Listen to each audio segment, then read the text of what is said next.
তোমরা একটা প্যান্ট কতদিন ধরে পরো? 1 বছর। 1 বছর? তারপর ফেলে দাও? না, বউ ওটা কেটে ছোট করে ছেলের সাইজ করে দেয়, আর সেটা 1 বছর ধরে ছেলে পরে। তারপর নিশ্চয়ই ফেলে দাও? পাগল নাকি? ভালো নতুন প্যান্ট কেউ ফেলে? বউ ওটা কেটে বালিশের খাবার বানিয়ে দেয়, আর সেটা আরো 6 মাস চলে যায়। তারপর এই বালিশের খাবারটা ঘর মোছার কাজে লেগে যায় আরো প্রায় 6 মাস। আর তো দেখছি প্যান্টের কিছুই বেঁচে নেই, তাই তখন নিশ্চয়ই ফেলে দাও? আরে ধুর বাপু, ফেললেই হলো?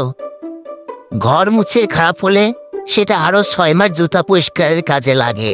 তারপর আরো কিছুদিন বাইসাইকেল মোছার কাজে লাগে। তারপর সেটা হাতে বানানো কাপড় বল বানিয়ে জন্টু মন্টু বিল্টু খেলাধুলা করে। তারপর যখন একদম খারাপ হয়ে যায় তখন